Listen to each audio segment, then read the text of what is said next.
नमस्कार दोस्तों, मैं हूं आपका दोस्त आपका होस्ट आर के और आप देख रहे हैं आर के ट्रेडिंग।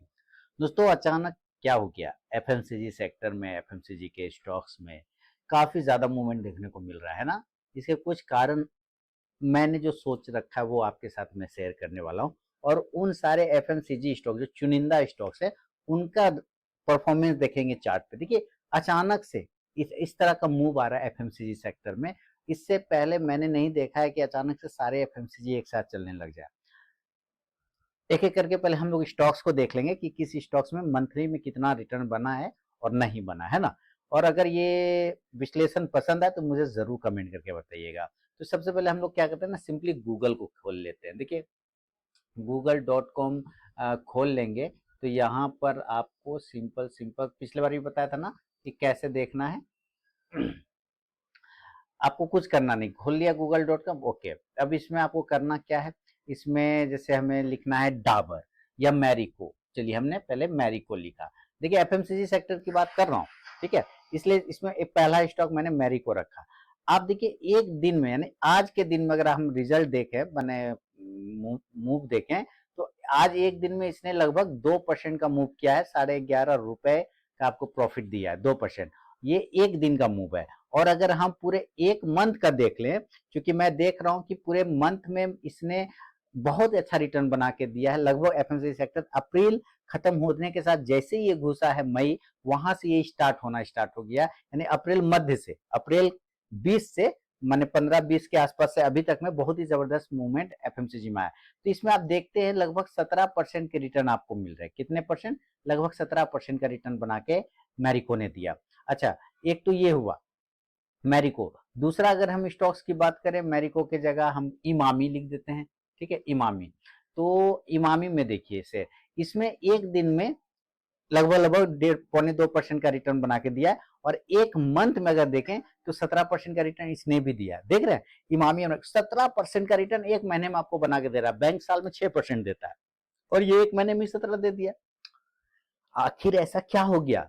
तो अभी हम लोग थोड़ा सा, मैंने सोचा कुछ 2-4 पॉइंट है, शायद सही है या गलत, आप लोग मुझे बताइएगा कमेंट सेक्शन में, ठीक है। हिंद यूनिलीवर, वो अभी मैं आपके साथ शेयर करूंगा।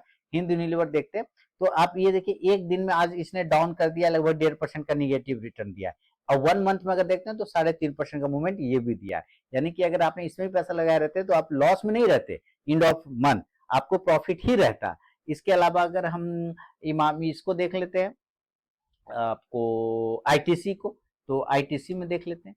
आईटीसी आईटीसी का एक दिन में लगभग 0.15% दिया और 1 मंथ में अगर हम लोग देखें तो लगभग 3.5% का रिटर्न बना के आईटीसी ने भी दिया है। इसके अलावा हम लोग गोदरेज सीपी को देख लेते हैं, गोदरेज कंज्यूमर, है ना। गोदरेज कंज्यूमर देखिए एक दिन में 2% का रिटर्न, यानी आज के दिन में 2% का मूव बना के दिया। और 1 मंथ में देखते हैं तो लगभग 9% का रिटर्न इसने भी बना के दे दिया है। टाटा कंज्यूमर देख लेते हैं, टाटा कंज्यूमर एक दिन में लगभग 1.25% से ज्यादा और 1 मंथ में निगेटिव रिटर्न दिया। हालांकि था ये भी पॉजिटिव लेकिन रिटर्न, तो एक टाटा कंज्यूमर अपवाद हो गया। लेकिन बाकी शेयर एफएमसीजी में सारे के सारे, ब्रिटेनिया जैसे आप देखिए, ब्रिटेनिया को भी चेक करते हैं। ब्रिटेनिया एक दिन में इसने दिया 0.89% का रिटर्न और 1 मंथ में कितना दिया है, लगभग 9% का रिटर्न बना के इसने भी आपको दे दिया है।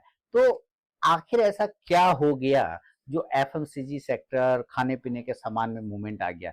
देखिए मैं उतना बड़ा विश्लेषक तो नहीं हूं, लेकिन मोटा मोटी एक जो है ना कॉमन सेंस, वो जहां तक मेरा कहता है। देखिए ये है इलेक्शन का माहौल, सीधी बात समझिए। और इलेक्शन के माहौल में अनिश्चितता तो बनी रहती है। मतलब डायरेक्शन ये पता है कि चलो जो अभी सिटिंग पीएम है या सिटिंग जो रूलिंग पार्टी है वो आएगा, ये एक उम्मीद है जैसा कि चल रहा है। लेकिन अनिश्चितता यानी कि कंफ्यूजन वो हमेशा रहता है। जीत हार का अंतर बड़ा ज्यादा हो सकता है। अगर ज्यादा अंतर से गैप भर गया, मान लीजिए सरकार बन गई लेकिन डिफरेंस अगर फिर भी बढ़ा रहा तो इसका मतलब निगेटिव इम्पैक्ट आ रहा है ना।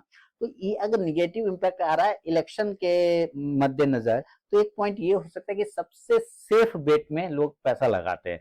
जो बड़े बड़े इन्वेस्टर होते हैं ना वो सबसे सेफ जगह प्ले करते हैं। और सेफ क्या होता है पता है? सेफ होता है आईटी और एफएमसीजी।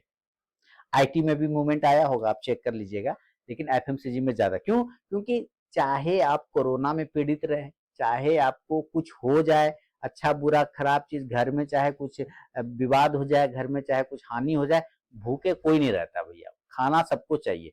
झगड़ा करने के लिए भी खाना चाहिए। अगर आप खाना नहीं खाएंगे तो ताकत नहीं है, झगड़ा कैसे करेंगे, मारपीट कैसे करेंगे। तो खाना तो हर हाल में चाहिए, और पीना भी हर हाल में, मतलब जो खाने पीने की सामान होते हैं वो आपको हर हाल में चाहिए। ये सेफ होता है, यानी कि आपका जो इन्वेस्टमेंट होता है ना, एक तरह से सेफ जगह पे लग जाता है कि भाई आज ना कल वो चल ही जाएगा। जैसे कि एक और स्टॉक है, मैं उसका भी यहाँ पे देख लेता हूँ। उसका नाम है मिसेज बैक्टर फूड, है ना, मिसेज बैक्टर फूड। तो देखिए एक दिन में आज जो है 0.36% का निगेटिव रिटर्न, लेकिन 1 मंथ में 8% का रिटर्न दे दिया। यानी अप्रैल 15-20 तारीख के बाद से जो एफएमसीजी में मूवमेंट आया वो जबरदस्त मूवमेंट आया। तो पहला क्या हो गया कि हम सेफ बेट पे पैसा लगाते हैं जब मार्केट में अनिश्चितता बनी रहे, और अनिश्चितता यानी कि डायरेक्शन सही है ना, तो मार्केट तो डाउनफॉल में आ गया। 49,000 से बात करते करते 49,500-600 से बैंक निफ्टी आ गया 48,000, आ जाया ना 48,000, कितना गया, 1500 पॉइंट गिर गया। तो मार्केट, यानी मार्केट तो गिरा जा रहा है, निफ्टी भी गिरा जा रहा है, तो आके सारे स्टॉक्स का गिर रहा है। तो पैसा कहाँ पे सेफ रहेगा आपका, पैसा उस जगह पे सेफ रहेगा जो सेफ प्रोडक्ट होते हैं, जो हम हमेशा यूज कर रहे होते हैं। इसके वजह से जो मुझे लगता है एफएमसीजी में मूवमेंट आया। एक तो ये हो गया। दूसरा बात ये हो सकता है दोस्तों कि लगभग लगभग स्टॉक ना एक लंबे कंसोलिडेशन के बाद, चाहे आप डाबर देख लीजिए, हम लोगों ने डाबर का रिटर्न देखा कि नहीं देखा, डाबर शायद नहीं देखा ना, डाबर डाबर नहीं देखा ना। आज 0.63% और 1 मंथ में कितना रिटर्न, 10% का रिटर्न। देखिए डाबर, है ना।